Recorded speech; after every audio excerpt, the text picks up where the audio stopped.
This week on the short game, we're talking about Towerfall Ascension. And before we begin, we've got some good news for those of you who might own PlayStation 4s. We recorded this episode before the announcement, but Towerfall Ascension is one of July 2014's free games on PlayStation Plus. If you're a PlayStation Plus subscriber and you own a PS4, what are you waiting for? Go download this game immediately. Enjoy the episode.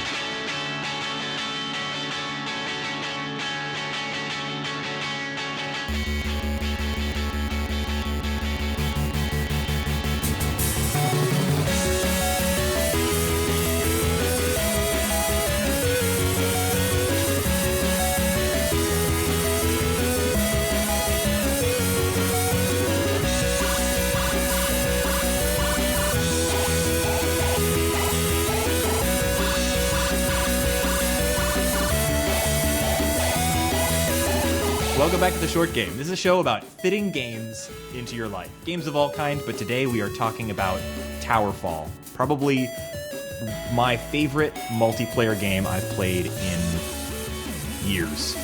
Absolutely. It's awesome, and we're going to get to talking about it soon. I'm your host, Reagan Kelly, and I am joined this week, as always, by my co-host, Nate Heininger. Hey, guys. Hey, Nate. Hey. How's it going, Nate? Good.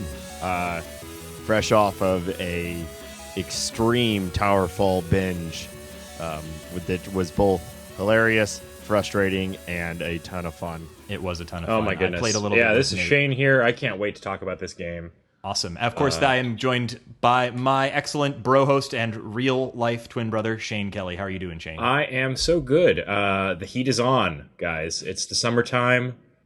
Outside in Texas here, it's pretty nasty. The rainy season has begun, but that just is all the more reason to stay inside and play Towerfall. I didn't know it rained in Texas. I thought it was just like a barren wasteland where with cacti. I'm right on the and Gulf scorpions. Coast, dude. Yeah, well, yes, but think about this. Floating scorpions. Ooh. Wet scorpions. They hate me. Yeah. They're madder when they're wet. Yeah, I think that's most things. It's been a big week for me. I'm in the process of moving. Some of you who don't know me well in real life may not know that I am in the process of moving from St. Louis to California. So I know I'm saying goodbye to my co-host Nate and hello to the sunny Bay Area. And Shane is flying out tomorrow to help me move. That's so right. Thanks a lot for that, Shane. I'm sorry, you won't actually get that much of a better weather than you're getting out in Texas. It's 90 degrees here. It's pretty humid, although not Houston humid, but it's pretty darn humid. And it's been raining a lot. So, yeah, it's kind of a lame visit. But then we'll be driving through the mountains, so that'll be cool. This might be my last time in St. Louis. Ever. You're always welcome to come and visit me, you guys. But it's St. Louis. Reagan, let's go and visit Nate sometime soon. I think that would be great, actually. He said we can. Well, no, honestly, if we're all going to get together, I wouldn't want to do it in St. Louis. I would want to do it in Vegas. Ooh. So we're talking. flights are cheaper. Why? Flights are cheap. We could all meet up there for little money, and we could go to one of these casinos that has the dollar stakes after midnight or whatever. You know where else is cheap to fly to? Steaks. Where's that? Colorado. Colorado's cheap to fly to. Is it really? I don't Yeah. know. Well, the planes don't have Especially to in the land summer. as much because it's up in the mountains. So, Oh, that's true. Yeah, less they don't jet have to fuel. go- Not as Yeah. much descent. Exactly. So that makes sense to me. I don't know anything about fuel costs, but that makes sense to me. Well, it's been a busy week. I've been living out of cardboard boxes and spending all of my time putting things into and taking things out of cardboard boxes. But I have had some time to, check things out on the internet like you do. And two things have been really occupying my interest apart from Towerfall. Have you guys been enjoying this year's Steam sale? Yeah, I've made a few purchases. Less so than I did last year's, but I think this is going to be They always save some of the best for last. Well, it's only still just getting started. Yeah, for our listeners, we are recording this on the 23rd. And so you are probably already looking back on this Steam sale with either joy or with wallet bursting sadness. But there have been some really great deals. Our favorite game, FTL, was on sale. Really great deal on that. Gone Home, topic of our first episode, was on sale. Another great deal there. And there've been a ton of other games. Rogue Legacy on sale. Oh, yeah. Yeah. I purchased Tomb Raider for $5. Topic of maybe a future episode. Killer deal. I love that game. And I've just picked up Assassin's Creed 4, which is not at all a short game, but I've decided to approach it as if it were one. I am trying to get only far enough that I can really get a lot out of the ship-to-ship combat. That's really the reason I bought a ticket to that game. And I'm not worried if I don't finish the plot. I just want to get on a shooty floaty ship and float around shooting things. Yeah, Reagan came over the other night for a night of Towerfall and board games and watched Molly play Assassin's Creed 4 for a maybe total of 3 to 5 minutes and was like, all right, I'm going to buy this game. And I think it was like 12 hours later. He's like, Steam sale, I own it. Yep. It was on a daily deal. It hasn't actually it was on a flash sale. It hasn't even come up as a daily deal yet. It was 50% off. I feel like that was probably as low as it'll go. We'll see. Yeah, you're probably not going to get much better than that. The flash sales, I know everybody says like the general rule of Steam sales is wait until the last day, because they'll do all the sales back unless it's a flash sale. If it's a flash sale and you want it, go for it. Yeah, these things are murder to me. Deals, just I see something go on sale that I would never consider playing if it were not on sale, and then I buy it. Who doesn't love a sale? We bought Papers, Please, which is a game. Oh yeah, I just picked that up too. Yeah. What do you think of it so far? Have you checked it out? Molly played it for about a half hour, 45 minutes the other night, and that's the extent that we've, gotten into it so far. But it's really interesting. It's sad, and it's a lot of like analyzing stuff. So it's a really kind of slow game. But like almost immediately, our entire family was sick, and we were broke, and we were turning down immigrants left and right. Yeah, I thought that was fascinating. You have to manage the finances of your family, and you have to make decisions based on like, well, my mother-in-law is angry with me. Yeah, well, the first, we made like $10 on a day, and a lot of it went to food, and then it's like $5 for medicine, and your wife, I think it's like grandma or some other relative and your child are all sick, and it's $5 for medicine. So you could only afford one person's medicine on that day. And it's like, I haven't made it far enough into the game to know whether people die like quickly or not, but it did feel like right away, like, oh crap, I gotta decide which family member to give the medicine to. It's like Stalinist Oregon Trail. It is like Stalinist Oregon Trail.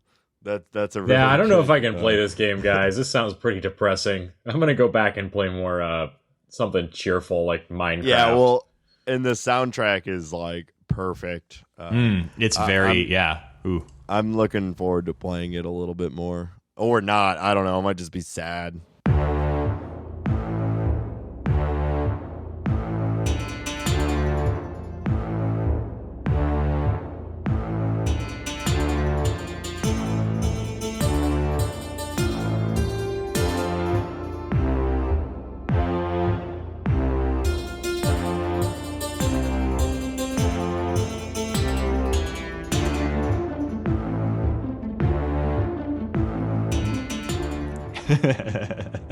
Well, I'm going to at least try and get through it. It looks really neat. Yeah.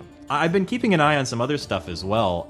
Outside of Steam sales, Kickstarter has started being interesting again. And in particular, I've been keeping an eye on a Kickstarter for a game called Sunset. Have you guys seen that Kickstarter campaign? No. I don't keep up too much with the Kickstarter stuff. I know that I should, because there's some really cool video games and board games that come from Kickstarter. It's not something that I look into very often, unless a particular one is like presented to me by someone else. Yeah, I'll be honest. I've mostly picked them up from other gaming news sources like game blogs and things, because I don't tend to just go on Kickstarter and browse. But this one, I feel really like it's caught a my dangerous eye. thing to just sort of see something on Kickstarter and say, "Oh, I want that to exist," and just throw money at it. You'll wind up with a lot of stuff that's disappointing. I have a iPhone stand that I purchased on Kickstarter that took a year to get to me, and when I got it, it just kind of shitty. Doesn't really hold up my iPhone. That sucks. I'm sorry. Yeah. Well, this game, Sunset, that I saw on Kickstarter, I was particularly interested in because their comparisons for the game were Gone Home and Dear Esther. And you know how much I really, really liked Gone Home. Basically, the story of the game is that it tells the story of a housekeeper in the home of a revolutionary in a South American country in the 1960s. So your player character is the housekeeper of the sort of guy that you would make a first-person shooty McShooty Man game about. The popular genre, Shooty McShooty Man. I guess I'm waiting for Shooty McShooty Man 2, but this will do in the meanwhile. Yep. And the entire game takes place in one apartment. It's called Sunset because every day at sunset you come to his apartment and you clean things up. And the idea is that as you go through each day, each game day, and you clean up his house and you tidy up his things, you are kind of in a Gone Home-ish kind of way interacting with his belongings and even doing things like leaving him notes, or you never, as far as I can tell, interact with him directly. You're interacting with him entirely through cleaning up and tidying up his house. But but through that, you are subtly affecting the world in which you live. You're affecting the war that's ongoing around you just by interacting with this revolutionary through his, sort of domestic affairs. And I thought that it sounded like a really interesting kind of reversal or play on the typical first-person shooter story. They say even the small things that you do can affect the war that's going on around you. And it just sounds like a really interesting kind of way to approach that. Sounds like Gone Home with a little more interactivity because you're actually having an effect on the game world. Yeah, and I think that's like a bird's eye view of a much bigger story. Mm-hmm. That's pretty interesting. Yeah, it's coming out in March 2015 if they meet their expectations. So I'll be keeping an eye on it. I backed it on Kickstarter, and I will update you guys as it comes out. It looks like their top level Kickstarter reward is that they will come to your house and clean it, and they will leave you mysterious notes. I did not see that. That's great. That's pretty awesome. How much do you have to pay for that privilege? $10,000. Oh, well, all right. Well, it seems like that Kickstarter campaign is bumping along just fine. I think it's already reached its $30,000 goal, and there's like almost a month remaining on it. So it seems like one of those Kickstarters that's destined for a large amount of fat loot. So hopefully that will not derail them. That will encourage them to add even more depth to the game, and I'm excited about it. Yeah, it looks really neat. I kind of am hoping that we see more games like Gone Home, but that have more of that bring that kind of storytelling kind of beauty into something that reaches a broader audience. So, God, yeah.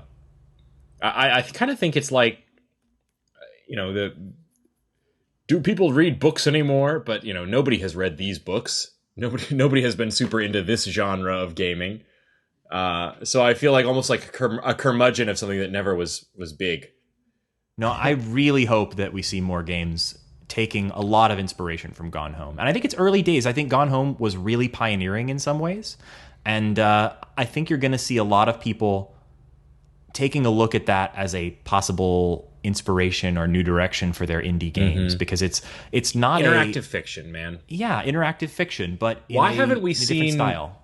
So Reagan and I, for a long time, have been fans of the text-based interactive fiction genre, which is a very, very small but still living genre of games. And one of these days, we've got to do an episode on things like. Have we ever talked about stuff like Galatea or We did we when we had mention that? I think it was in the Gone Home episode. We talked a little bit Okay, it was about it. all the way reaching all the way back to Gone Home. But Mhm. I would love for us to actually do one of those games, like Savoir Faire. I Hope I'm remember that. pronouncing that right. That would be a fabulous game for us to do if we wanted to talk more about these kinds of games. That Yeah. one had puzzles to it. Yeah, listeners, if you are interested in checking out some text-based adventure games and you're interested in that sort of retro but still kind of fresh and interesting genre, one really good way to do that is if you have an iOS device, you can download an app called Frotz, Frotz, and it is a Frotz is awesome. interactive fiction player for the iPad and iPhone that does a great job. It has a built-in directory where you can browse, and it comes with, I think, dozens of games pre-installed and ready to go, and the selections they made there are excellent. So it's a great place to start if you are wanting to try out that style of gameplay. I Yeah, think you showed that in to that me, you and can. you showed that to me, and I played a game where I had to find a pig that I lost. Oh, The Lost Pig game is so good. Yeah, I chased the pig You're around. an orc. That was a cool game. I think it's inevitable that games are going to follow in the footsteps of Gone Home. It was a huge success, and even if people didn't even really like it, enough people saw how well it did that other developers are going to be like, we should do what they did because that had a lot of success. It was controversial, but I think that by and large, everyone that I've talked to about that game either loved it or didn't get it. I didn't talk to a lot of people who felt like, oh, this game sucked. But it was divisive. There were a lot of people on both sides. But hopefully we'll it see just more. depends on what you're looking for or what your expectations are going in. Mm-hmm. Yeah, I know, Reagan, you told me about the upcoming stuff from Versu with Emily Short. I'm excited about that in terms of these storytelling-based games. Yeah, sadly, I haven't had time to actually get into that yet, but it's on my iPad. I'm going to be checking that out soon. Hopefully I'll have a chance to talk to you guys about it. Oh, yeah. So speaking of iPad games, I'm super excited about an updated version of something that we've talked about being not at all a short game, Civilization. Well, there's a version of Civilization that I've loved for a long time on everything from the Nintendo DS to the iPhone to the PlayStation 3 called Civilization Revolution. It's kind of a stripped down, Yeah, I played a little bit of that. sped up version of Civ. And Yeah, I've played Civ those. Rev 2 has just been announced for iOS and Android. And it should be out quite soon. It's coming out next month. And honestly, I don't know all the details about it, except that it's going to be, full-on 3D graphics. And it's going to, from the screenshots, everything about it looks good, except for kind of the country leaders look a little bit uncanny valley to me, but well, they always did. God, yeah, Gandhi in Civ 5 looks kind of creepy. Yeah, but Winston Churchill, Gandhi. in particular, in these screenshots, just looks like he's made of melting silly putty. Gross. But Civilization Revolution is not the kind of it is the kind of game I think we could feature as a short game. Certainly in comparison to full-on Civilization, which can take 10 hours just to finish a single match. This is a game that, especially on mobile, is really fun, really easy to play. And if you are kind of jonesing for that kind of board gamey, turn-based world building game, it's really, really fun. So I'm definitely going to play that when it comes out. I was really excited about Civilization Revolution on the iPhone, the first one, because, able to play Civilization against friends, but I was pretty much unable to find anybody that would play against me, because it's still, even though it's a shortened version of Civilization, it's still a lot of turns, and since each turn is like, especially at the beginning of the game, not very much, the nature of the asynchronous game, it's like you do your turn, you moved your worker one tile to the left, and then you have to wait maybe 6 to 24 to just never hours before they move their worker over. Yeah. So Civilization, the whole series, every incarnation of it has always been one of my favorite games of all time. So if you guys want to play that with me and can commit to it, to the whatever the Civ Rev 2 is, I would be all about that. But that's my only concern with those games. I am in. Let's give it a try.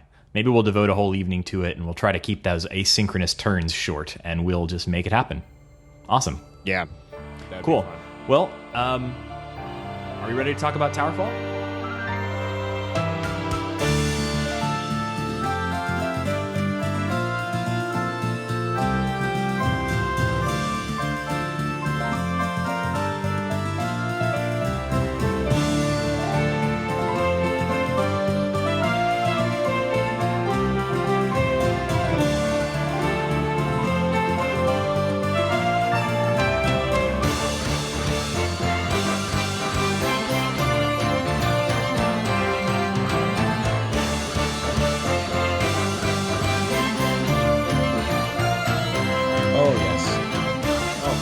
Towerfall, guys.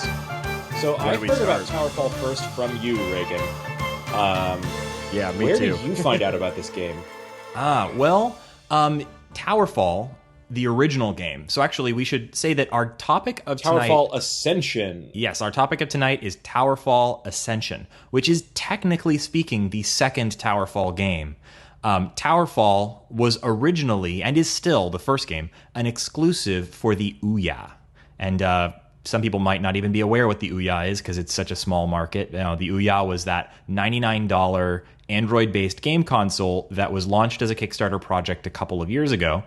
It's out. It's been out for a little while. It never really took off, but they had an interesting little developer program. Anyway, we'll talk about that a little more in a second. But long story short, I heard about this game because it was Polygon, my personal favorite gaming website, Polygon, featured this as their game of the year of 2013.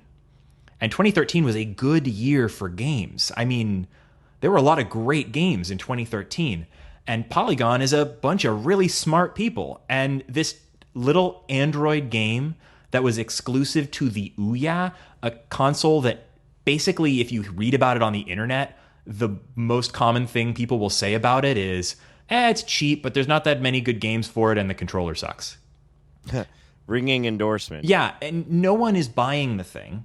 But this little game, this $15 Android game for the Ouya, became Polygon's #1 game of 2013. That totally blew me away. And so, of course, I wanted to read about the game. They all said, this is the reason to buy an Ouya. I still wasn't convinced to buy an Ouya because, I mean, come on. It's an Ouya. Come on. Yeah. Yeah, Ouya. Yeah, no, this game is not the kind of game that's going to be a system seller. Mm-mm. I mean, it comes darn close. If I had played it in real life and I had seen even one other, game for the Ouya that I thought I might want to buy, I probably would have done it. But yeah, I'm glad that I actually managed to get to play this on in its current form, the Towerfall Ascension, because that adds a lot of new stuff, especially adding new game modes.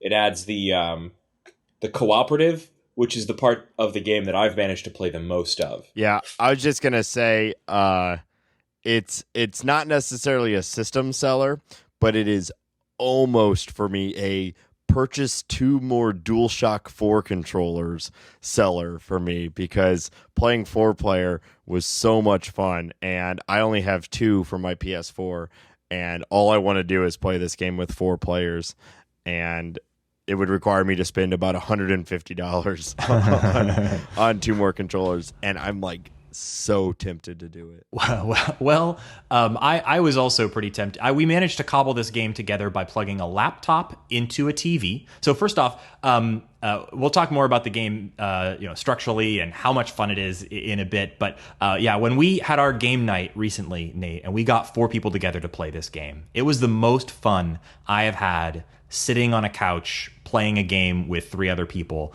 perhaps ever. I mean, I didn't have an N64, so I never got that, experience. So for me, it was this was a defining multiplayer couch game. It blew me away. It had that great Nintendo style multiplayer polish, and it was just great. And if you want to play this game that way, all you need is any computer that you can plug into a TV. Honestly, you really want to do this on a TV because this will run on Mac, Windows, or Linux if you buy it through Steam. And it really is great about allowing you to plug in practically any type of controller. You can plug in X input style controllers like Xbox 360 controllers with a USB cord, or any controller that sort of fakes that, like a Logitech. You can plug in direct input controllers. Those would be your typical USB controllers. Even it doesn't require a lot of buttons. You can even plug in a USB gamepad from like 2 decades ago. And you can also use the DualShock 4, the PlayStation 4 controller, which works beautifully with it and is instantly recognized as a DualShock 4. I'm assuming it'll work with the other DualShock controllers as well. It very well might. I've never tried. Yeah. I've had very good success playing it on my Mac Mini that I always have hooked up to my television as a media center. I've had success playing it on my iMac, which is booted into Windows. Mm-hmm.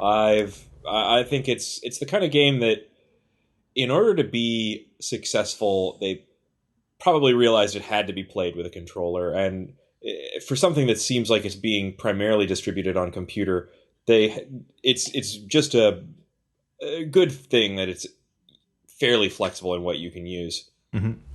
So let's describe the game and how it plays. What it looks like and how it plays. Yeah, it's sort of, in which it has 2 game modes. It's a arcade style game in which every player is a essentially identical archer in a sort of a screen sized map that sort of wraps around. If you fall out the bottom, you'll just fall right back in the top. Mm-hmm. And if you're in the standard game mode, you are just playing a death match, sort of. Everybody starts off with 3 arrows, and I think that's the critical thing about this game, is that everyone starts out with a finite number of arrows, and so that's how you're encouraged to play a little bit tactically. You have to hold back until you've got a good shot. Mm-hmm. If you're playing in the quest mode, then you and all your friends are going up against a kind of a wave-based, onslaught of bad guys. And every one of the different stages has some sort of quirk or tweak to it.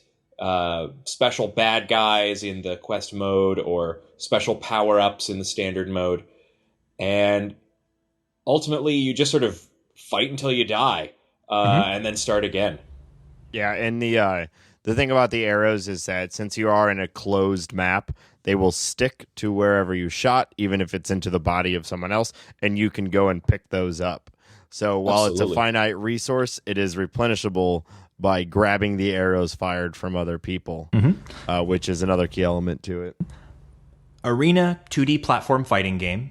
So, we got that. It is, I think, of all the things, it really is a game that wears its influences on its sleeve. It's a lot like, visually, it looks like an SNES game. The graphics have that same kind of color palette and the same kind of great, distinctive and easy to glance at and understand what's happening look of an SNES platformer. But it has the feel, a lot, to me, of a Smash Brothers game. Particularly some of the earlier ones. I think it has that really high speed. It's a little floaty, but you really feel in control of your character. It doesn't feel at any time like you're working against the controls. The controls, you can pick up a gamepad, see the 30-second, flash across the screen that describes what buttons do what, and there are just a few buttons to manage. And you are instantly in the game, and you've got great control over your character. Yeah, it's much like a Mario game where it's just floaty enough where if you jump, you may have just enough time to revert your direction and maybe land in a different position than you initially planned on, but not enough where you are all like, it doesn't feel like there's no gravity or anything. Yeah, this does have sort of great Mario-style movement. That's something that I think I'd like to talk about for a second. When you talk about Mario-style movement, Mario games have, for their entire life, like when you pick up a Mario game and you hit jump, the very first time you're playing that game, I feel like you have intuitively an understanding of how high you're going to move, how long you need to hold the button to get the maximum jump. It's something that Mario figured out right off the bat. And there were tons of games out at that time that played in a similar way. But Mario figured out exactly what I don't know whether it's that Mario figured out what it really should be. Certainly they did a very good job. Or just that we all grew up with Mario as the number one platformer and we got used to that. No, I think it's Mario.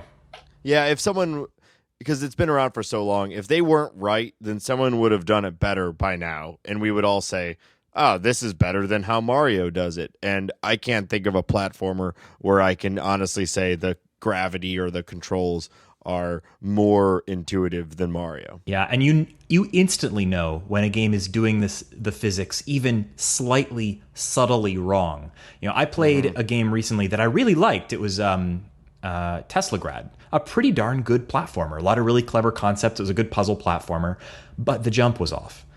And I couldn't tell you exactly how, but the jump wasn't quite right. That was another complaint I had about Braid, which is a good game, but it's just like there's a lot of really good platformers out there where the jump is slightly off. And if it's really off, then the game is wrecked. That's one of the reasons I didn't quite like Shane, we've played a lot of Trine, and Trine is a good game, but its jumps are not Mario jumps. They are just subtly off. And it throws the game off for me. And you know what's hilarious is that these quote unquote perfect Mario jumps that we're talking about, it's like you can jump like 3 times your height, and so that's quote unquote perfect. I know, I don't know. It defies physics, but it has its own perfect physics. Yeah, and it's not a game. The way it seems to me is you're not fighting the physics, and that's what's perfect about it. And that is also what's perfect about Towerfall. Towerfall has physics that feel great, and the same goes. The jump arcs and the jump physics are perfect, but the arrow physics are also exquisite.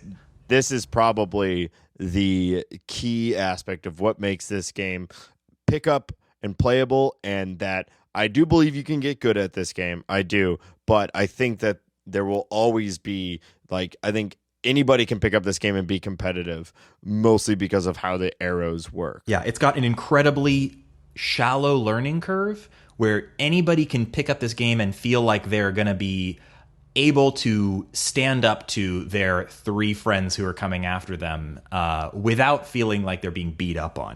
And I think a lot of that comes from the physics, the incredibly intuitive controls, but also there's a lot of things about the way the game is designed that make it just natural and dead on perfect. And the arrows are a big part of that, because when you shoot an arrow, you're shooting it in one of 8 directions. You don't need don't have a gated joystick, but when you shoot that arrow, it's going precisely in one of 8 directions. But if you shoot it in the general direction of somebody, it has a slight homing. So if you shoot a little too high or a little too low, it'll probably still sort of bend and curve and hit them, as long as you're firing it in generally the right direction. And that just makes it easy to pull off really cool shots without having to feel like you have to become some sort of cyborg. Yeah, but it also means you have to really run from those arrows. Oh, it's true. Yeah, well, and that's the thing. The most enjoyable part about this game, and it's a success, is when almost every time you die, you're laughing. You're very rarely, at least, obviously that's going to depend a little bit on the group and all that, but man, some of the way the arrow will bend just right as you're falling, and the death animations are hilarious because you generally get pinned by the arrow up against the wall or smashed down into the ground by the arrow. And just the slight turn where you think you're going to avoid it, you're like, I got this, and the arrow drops just a little bit and pegs your guy right in the face, pinning him against the wall. It's so funny, and when you die, you're laughing, and when you pull off that shot, you're like, was anybody watching? That was phenomenal, and everybody on both sides of it are having a great time. I can't believe, when you tell me that we're going to talk about a 2D arena battle game, I just sit here thinking, like, what is there to talk about? And then we played this game for, like, within the first, like, hour. I was like, this is one of the most carefully designed games that I think I've ever really played. It takes a format that is not uncommon, but, we've seen enough of them, and just, like, everything about it is perfect and kind of masters it, where everybody's having fun the entire time. I think it's impossible not to have fun while playing. It is impossible not to have fun. The pace never dips. Everybody is always moving to avoid arrows, to pick up fallen arrows and grab them. Or another way to kill that we haven't talked about. This game is all about instant deaths and head stomp. Head stomps. An arrow will kill you, but a head stomp, somebody jumping down on top of you Mario style, will also kill you just as dead. And sometimes that's an easier way to go.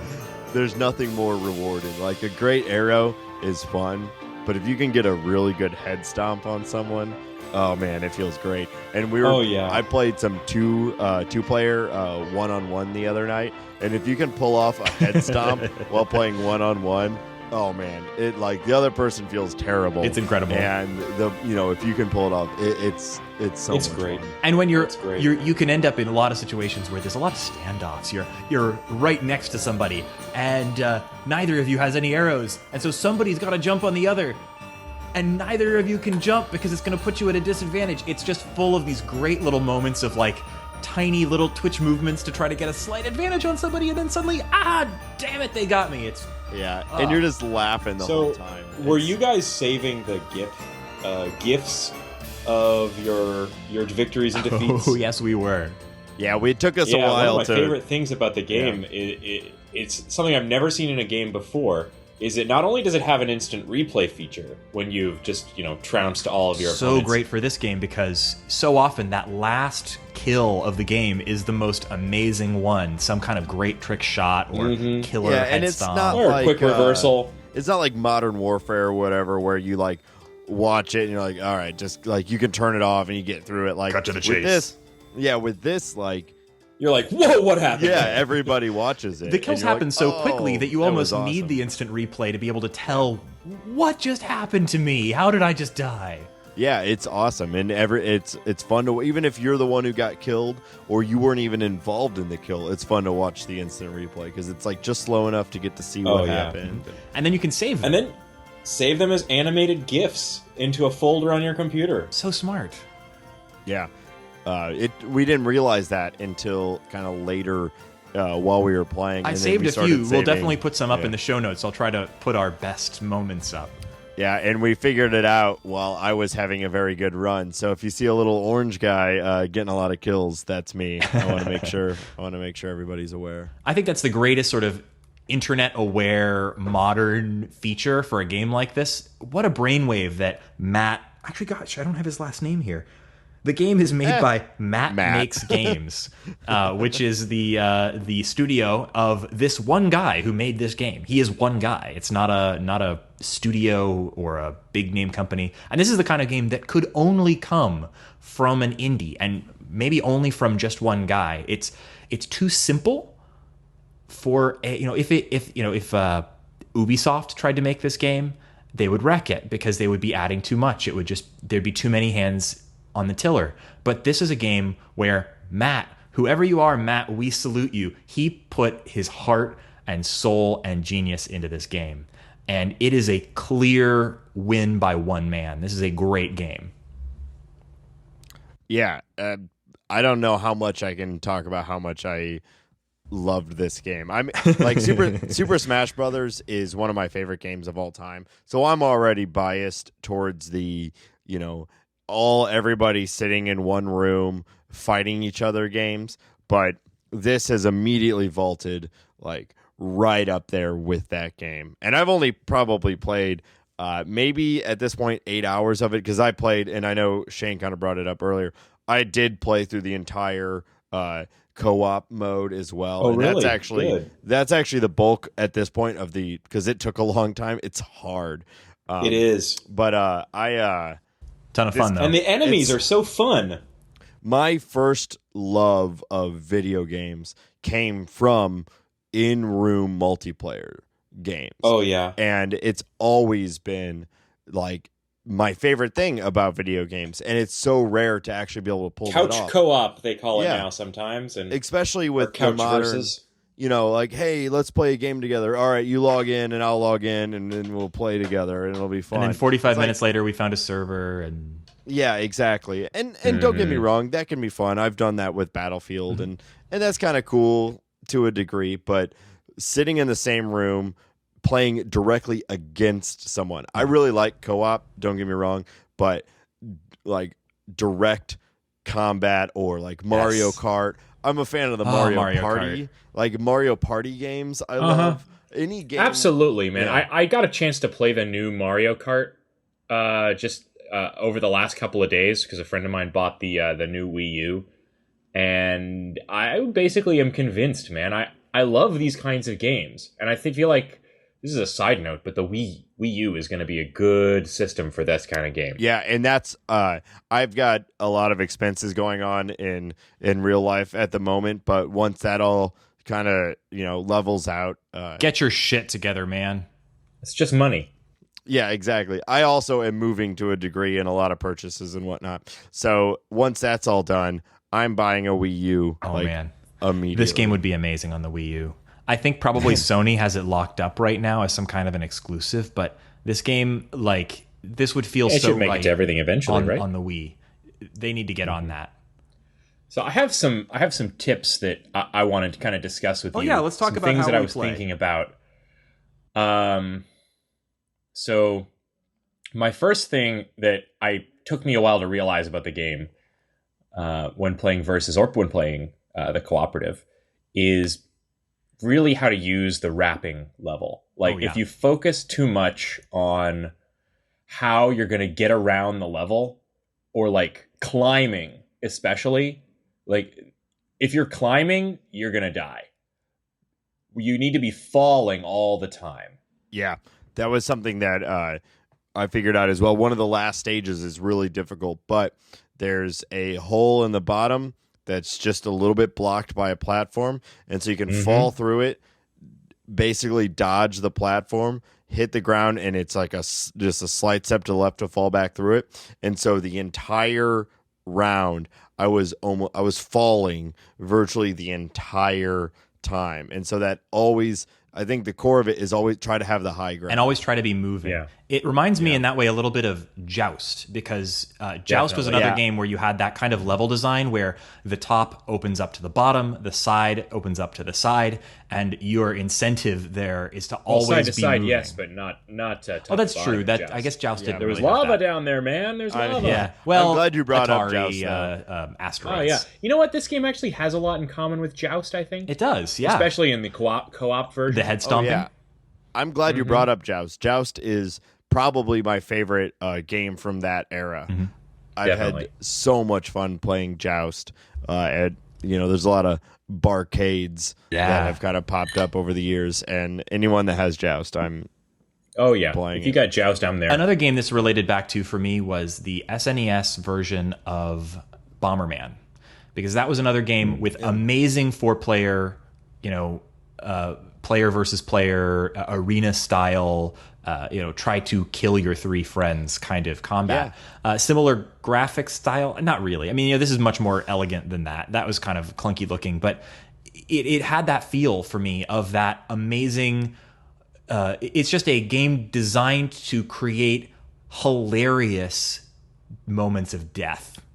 Yeah, I haven't thought about Bomber. Actually, I did think a little bit about Bomberman with the way about how there's bomb arrows and they burst out in like perfect little squares, and that reminded me to a degree about Bomberman. And that game was one of my favorite. There was Bomberman 64, which I know you said you didn't have a Nintendo 64. Sad but true. But I played a lot of Bomberman 64, and I was a big fan of Bomberman. I haven't played that in like 10 years, though, probably. Man. I don't remember what version we actually had, because I mentioned the SNES version, but I think what we actually had was the PlayStation version, which was pretty much a port of the SNES version. But yeah, tons of versions of that game. You can play it on anything, and it's still fantastic today if you can get 4 people playing Bomberman. Yeah, that game also has that really funny. Like when you die, you're like, God damn, I got trapped. I was, and in that way, it's worse because you usually have a few seconds to contemplate what you did wrong. You know it's coming before you get exploded. So great. So a few other tips I just wanted to share with you guys from this game, because I've spent a just ridiculous amount of time playing it, as I'm sure you have as well. The ability to super jump, I didn't really realize until a good while in, like that you could actually do sort of a dodge and then a jump, and you get a big jump. That one, it's a really good way to move around. I'm not actually sure I figured that out. I've done the opposite, which was you jump and then you use the dash to jump a little further. But I've not done... We actually haven't... We haven't talked about the dash at all. We haven't. That's the biggest thing to master for this game, I think, because the dash is so useful in multiple ways. So you have a trigger button on your controller that'll let you have a sort of a burst of speed when you jump, and you can direct that in any direction. So you can add a little bit of height to your jump. You can jump and then dash to the side to make it onto a hard-to-reach platform. But the biggest thing that you can use it for is to catch arrows. Because when you're dodging, arrows that are fired at you don't kill you. You catch them, and you add them to your inventory. And you can fire them right back. Yeah, you can shoot them right back. So it's a huge... Mastering that is a huge advantage in this game. Yeah, so if you're facing off with an opponent with one arrow, bring it on. If they shoot it right at you, you can dodge, catch the arrow, and fire it right back at them. But if the dodge has a little bit of a cooldown, it's not a long cooldown, but it's enough. So if that person has 2 arrows, you might catch the first one, but they're probably hitting you with the second one. Yeah, because you can spray arrows. You can, if you have 3 or more arrows and you get the jump on someone, it's almost impossible for that person to survive, because as fast as you can hit that fire button, it's just gonna like fling it almost immediately, all 3 of them back to back. And with the little homing aspect to it, you can drop on someone and just pin them against the wall. It's the biggest strategy that you can come up with based on, or that I've come up with based on that, is just sort of timing your shots to kind of do a double tap. So if the person you're up against has figured out the dodge, good on them, but it makes them much, much harder to kill. And when they have, you have to hit them with... That was my phone. Sorry, guys. If they figured out the dodge, you've got to double tap them. You've got to hit them with 1 arrow, and they're going to catch it.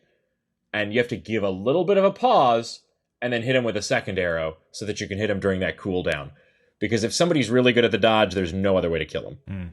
Yeah. When we played for that first time as 4-player, virtually nobody was dodging.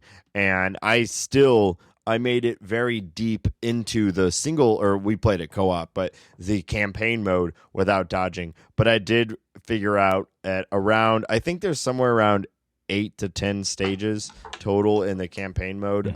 One of the last few, it was virtually impossible to beat it without mastering the dodge, because there would be these bad guys that you would kill, and as soon as you kill them, they would spray arrows. And so in the campaign, you actually are utilizing the bounce. You're popping on their heads way more than you're shooting them with the arrows, because there's so many bad guys, and you have a finite amount of arrows, so you would bounce off their head, and then they would spray arrows. And virtually the only way to survive it would be to do this combo of bounce and then dodge. And was this these guys with the lightning arrows? Yeah, it was the floating diamond kind of thing. Yes. I still have not managed to kill a single one of them. Because once you master that dodge, those guys are so exciting to see on the screen, because they fire those lightning arrows off at you. And the thing about those lightning arrows is that they have the seeking, kind of the homing element of the arrows turned up to 11.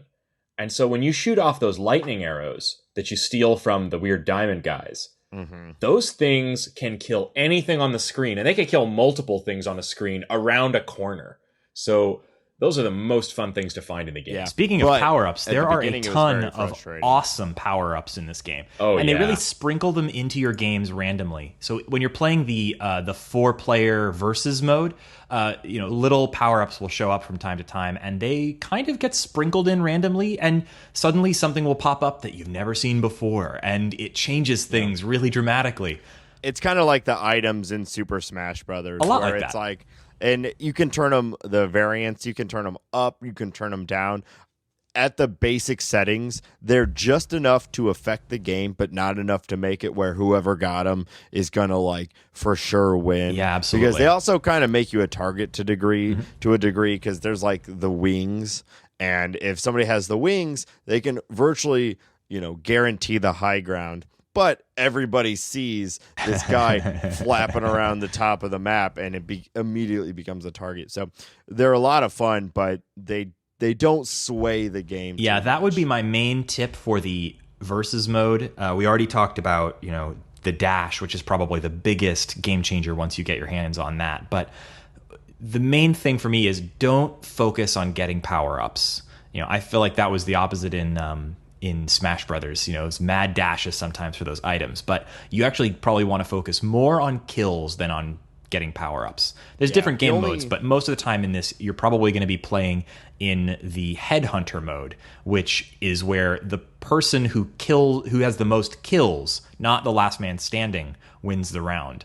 And so your goal is to try to take those easy pot shots and get your kill number up to 2 or 3. Yeah, the only power-up that may be worth going for, now you don't want to like die trying to get it, because that would be but you will. But you will, is the shield, only because the shield is essentially an extra life, because it only takes 1 hit to kill you, and if you had the shield, that absorbs 1 hit. So in a way, it's like an extra life, and I think that's a really good one to go for. But again, you're a big glowing ball when you have the shield on. So this game is a local-only multiplayer game, and that's something that we didn't really address right at the start. This is a game that does not have an online component. That makes me sad. I really wish it did. Me too. I'm so torn about this, because on the one hand, I super respect their decision, because I understand it.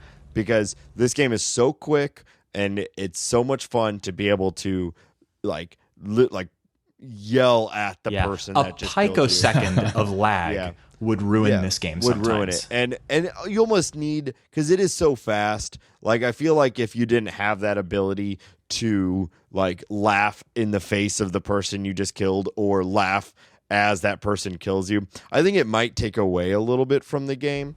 But it is so much fun that I wish that I could play it more often. And without an online ability, you are required to have people that are willing to play with you. Minimum of, well, actually, there is a single player, mode to this game, but it kind of, it's there's cool. kind of the break the targets thing going on. Yeah, and you can play the quest mode on its own. We haven't talked about. But honestly, the game gets a little old if you're playing single player. It never gets old in multiplayer. So actually, that was something I wanted to ask you guys about, because essentially, our show topic is fitting games into your life. And can you, as an adult who has, like a job and stuff, fit these kinds of multiplayer only games into your life? How do you make that happen? Well, the good thing about my wife, there's that. Molly and I will play games like this together for sure. Like we play a lot of Mercenary Kings, but the good thing about this game is that you can decide exactly how much you want to play with your friends. So while it might be difficult to get a group together, you might have people over for a barbecue, and it's like, hey, let's do some rounds of Towerfall. You're not committing to any long form like Baldur's Gate. Yeah, this is not Civilization 5. Right. I can just say, hey guys, hey friends, we're over at my house. I've got this really fun game. Try it for 30 seconds. Yeah, I'd like for us to play together. Let's do it. And unless they're like adamantly anti-video games or something like that, no one is going to not have fun playing this game. And so I think that's what makes it fittable into your schedule. Is it might be hard to get the group together, but when it does, you're going to take no time convincing them to play. And no time explaining the game. Yeah, you pick this game up so fast. I think that's really a good point, because I don't get a lot of chance to play in-person multiplayer games. And this game is one of the few that I think I can fit. It's one of the few that I think I can make work. And it's because if I have somebody there, I can hand them a controller and say, try this for a minute, and you'll be good at it, and we can have a lot of fun playing it. Yeah, and because that learning curve, like there is a skill curve, I'm sure that I could be better than someone. But the game, to a degree, like Mario Kart, actually has some things that it does to hinder the person that's in first. If you are, at least it was 2 versus 2, if you have a more than 3 kill or a 3 kill lead or more against someone, that person starts with a shield. And so they kind of, get in at a better footing. It's really, really hard to get a big dominating lead in this game. And even if you do, like, the rounds, the whole overall rounds are never more than, like, 6 kills or something like that? You can set it, but yeah, you can customize it to be any number that you want. It's quite customizable. That's one of the things I really liked about it. And if you have a mode that you've kind of figured out that you really like, certain power-ups, certain way of playing, you can save those. Like a great fighting game or like some of the Smash Brothers games, you can really get a perfectly custom to you setup that you really enjoy.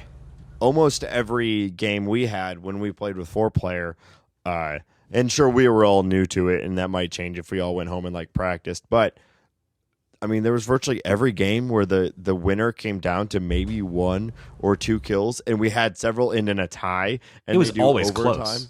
Yeah, it was always. Oh, the close. overtime is so much fun because if you have a 4-player game and there's a tie at the end, there's an overtime game for the last 2, and it's a one-on-one duel, and that's such a great fun. I'm so glad that there's no actual ties in this, that they make you fight it out in a one-on-one duel at the end. It's such a great moment.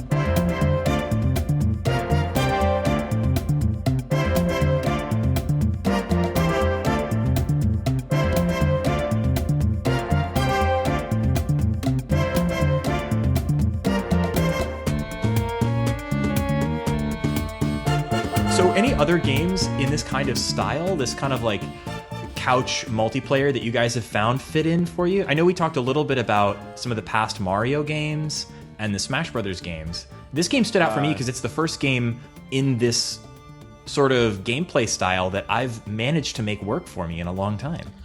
The only other game that I can think of, and this is more like Mercenary Kings, but Castle Crashers, which I know we've talked about a little bit. Oh, yeah, we have. In the Steam sale, you probably missed it if you're listening to this. Sorry. That's a co-op game, much like Mercenary Kings, but they do something that's a genius move, and one of my favorite things that this game did entirely is that it's up to 4 players co-op, and at the end of every level, you all turn on each other, and you have to battle to whoever like wins the prize for that map. So cool. You work together the entire time, and then every time you get to fight each other.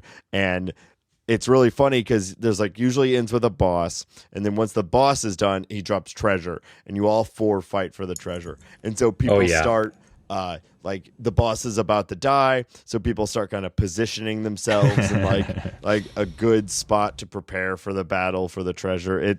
It's a lot of fun, and I can't think of any direct arena fighting games like Towerfall, but really fun 4-player co-ops. Castle Crashers is fantastic. That's true. Co-op has been popular lately. There've been a lot of good co-op games coming out.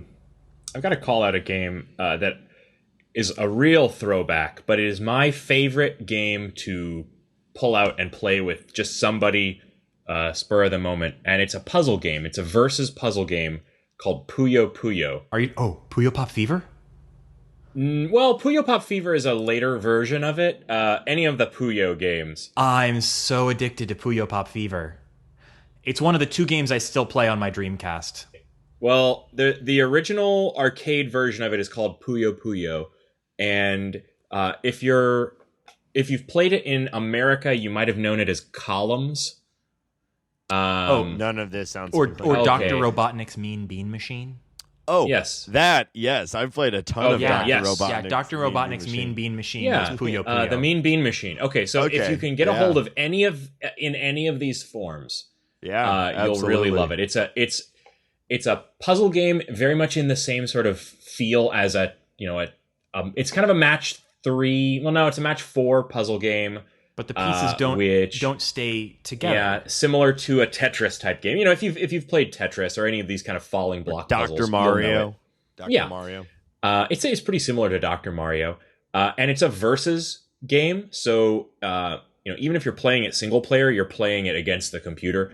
The point is to fill up your opponent's board, and so That, for me, is something that I'm actually really sad about this, but my friend used to have a roommate who had one of those multi-arcade machine emulator devices, like the cabinet style. Oh, yeah.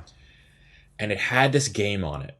And so every time I would go over to their house for any kind of barbecue or party, I would just force 2 or 3 of my friends to play me at this game because I love it so much. I never had to really force anybody. It's not, twisting somebody's arm to get them to play Puyo Puyo. But I didn't know the arcade that's a version great had game. more than 2 players. I've never played a version of this that would let you play 3 or 4 people. No. It's one-on-one. It's always I thought one-on-one. Okay, never mind. Gosh, that would be cool. There should be a 4-player version of Puyo. All right, guys, let's quit the podcast and get into game development. Yes, you start. I wish. All right, I'll learn. I don't know. C. Swift. Oh, yeah. Apple's Swift. Yeah. Okay, we'll learn that Swift. But thing. bringing it back to Towerfall, I think this is the only game. I think this is the only game of this type that has really worked for me in the last several years, and I think it single-handedly justifies having multiple controllers around. I mean, I had 1 gamepad for my PC, and this makes me want to have 4 gamepads for my PC ready to go all the time. Yeah, there is virtually never a reason to have 4 PlayStation controllers. PlayStation is primarily a single player console. I know that those games exist, but very rarely is there ever a reason to have 4 for PlayStation. 2 at the most, which is what I have. This game makes me want to buy 2 more just to be able to play Towerfall with as many people as possible. On the as Ouya much as version, possible. obviously you would have 1 Ouya controller, but you could plug in Xbox controllers or PlayStation controllers into the Ouya and it would recognize them. I really wish that, I know Sony has no incentive whatsoever to do that, but that would be such a great thing for this game, so people would be able to scrounge up enough controllers to make this game happen more often. Yeah, that's one of my only things I don't like about the PS4 is that it's not backwards compatible with virtually anything, because I was looking at getting some PS3 controllers simply for Towerfall, because it doesn't need anything. You can't use the PS3 controllers on there? Gosh, that's a bummer. I know. It's a total bummer, and I'd go out and buy 2 PS3 controllers immediately. I just can't at the moment justify $60 each for 2 more DualShock controllers. Ouch, that's a whole game right there. Yeah, exactly. That's awful. And during the Steam sale, that's like 40 games. Yeah. Eurogamer made a really great point about this to kind of cap off talking about fitting these types of games, these 4-player multiplayer, have to sit down together and play against people on your couch types of games. And that is that, nobody dings great board games for requiring that everybody sit down together at a table. One of the biggest complaints about this game that you'd see online is that this, why doesn't it have online play? But nobody says, Settlers of Catan, why doesn't it have online play? No, there's a type of game that is made for being in person with the person that you're playing against. And that's what this game is. Oh, yeah. Yeah. It's definitely, I think there are a lot of games out there that are great in multiplayer because they draw on that sort of board game tradition. And this game doesn't at all, but it does it still just shows that it doesn't, you don't have to have something where everybody sits around in Mario parties in order for it to be a party game. Yeah. And the rounds are so quick. It's like so easy just to start again. You got beat real hard that last round. Just start over. I'll get them this time. That rematch button shows up every time. So this game is out there now. It's available for several platforms. Obviously, if you want the original version, which I am told, by the developer's website, that eventually all of the enhancements and additions that are a part of Towerfall Ascension are being ported back over to the Ouya version. So that is still an option if you want to get this game and you just want, maybe all you want is a dedicated Towerfall console. You could probably pick up a used Ouya, and that's a doable thing. They're not that expensive. Used ya. Used Ouya, not expensive, says Reagan Kelly. Used ya. You could probably get one on eBay for $50. I mean, they're not super expensive. Yeah. Honestly, Nate, it might be cheaper for you to buy a used Ouya than 2 PS4 controllers. It might be. Yeah. I'm looking at that now. The game is also available for Steam, so you can pick it up on Steam for $15. It's also on the Humble store. It's a fairly new Steam game. I haven't seen it go on sale a lot, but if you see this game, even at the full $15 price, $15. This game is an insane deal at $15 because you will get so much fun out of this game if you have the chance to play it. Oh my goodness. It's so true. I paid $15 for this game, and I've had the chance to play it 4-player for basically 2 hours, and I felt like that was the best 2 hours of multiplayer. I've also played a lot of the single player. It's a ton of fun, but this is a great short game that you can get for not much money. And it'll play on Macs, Windows, or Linux. And it doesn't require any horsepower at all. So you can throw this onto your, 6-year-old Dell, and it'll probably run just fine. Could you get one of those junked up Linux tiny mini computers and some kind of eBayed, N64 controller adapter for to play this game? Probably good. I did find a couple of Ouyas for around the $50 to $75 used. It's also available for the same price, $15, in the PlayStation Now store on PS4. Awesome. Another interesting side note is that this game, in addition to being available in your home, is being played competitively right now. It's not probably on par with the Street Fighters and other competitive fighting games that you would see, but Evo, the fighting game tournament, which is a big popular fighting game tournament that I know very little about because that's not really my scene, they have an indie showcase they do every year. And Towerfall for the Ouya was featured last year in their indie showcase, where they had a competitive Towerfall game or tournament happen as a part of their fighting game tournament. And then this year they're featuring Towerfall Ascension as well, along with some other indie fighting style games that I think if you're interested in this game, you may want to check out. They're featuring Nidhogg, Starwall, and then a whole bunch of other indie games. You know what? This game has a lot in common with Nidhogg, which I downloaded recently, and also Starwall. And Nidhogg is great. I don't know Starwall at all, but Nidhogg is fabulous. Have you played it? I actually haven't played Nidhogg yet. Tell me about it. Yeah, I have played it. It's a fencing game, and because my wife is a fencer, I downloaded it because I thought I would enjoy. She might enjoy a little bit of fencing action. Basically, it is a almost like a tug of war because there's a mirrored course that you're fighting on, and the controls are really twitchy and fun. There's a lot of guarding and a lot of thrusts and parries and such as that. Basically, you start off in the middle of the course, and if you kill your opponent, he just reappears right in front of you. So you have to kill him again and again and again to fight him all the way back to the end of the course. And it can go back and forth and back and forth. And if you get all the way to the end, you slay him for the final time, and you win the honor of sacrificing yourself to the strange worm monster named Nidhogg. I could have sworn Nidhogg was the name of a Pokemon. It might as well be, because it's basically a big pink worm that eats you at the end of each round. Awesome. Sounds like a Pokemon. Starwall is similarly strange. It is a pixel art-oriented game in which every player is a narwhal in space, therefore a starwall, and you swim around and try to spear people with your nose. I haven't played it yet, but it looks like a ton of fun, and it's also a 4-player versus. And I think all three of these are games that don't have online play. Or actually, no, I think Nidhogg added online play recently, but it's a kind of game that's too fast-paced for online play to work well, and there've been a lot of discussion that it's maybe still best as a in-person game. So I think maybe this is a scene that's seeing a lot of attention. The in-person indie, simple but slightly innovative fighting game. Oh yeah, and I hope it continues to receive just the lavish attention that was paid to it in this game. Yeah, Matt makes games. Whoever you are, Matt, out keep there, making please games. make us some more. Oh man, such an amazing game, so beautifully tuned. You know what, Matt?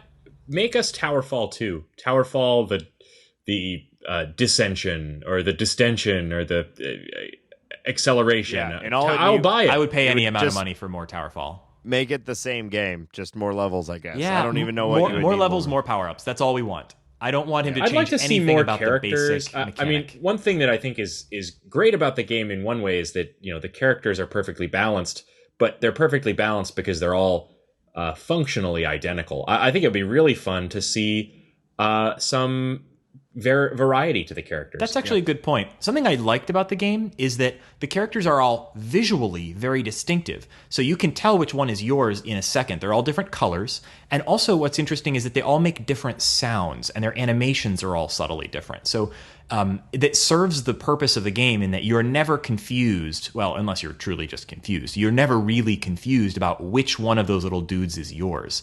And even the sounds they make, you can tell which person just made that death sound or that jump sound.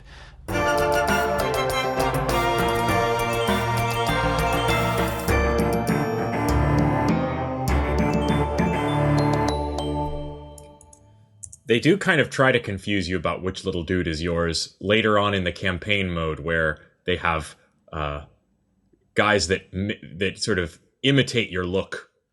It's really hard on the 2-player because they'll spawn like I was green and the guy I was playing with was or I was orange and the guy I was playing with was green, and a green and orange archer both spawned. And so I had to be saying, I'm in the bottom left, I'm in the bottom left, that's not me, stuff like that.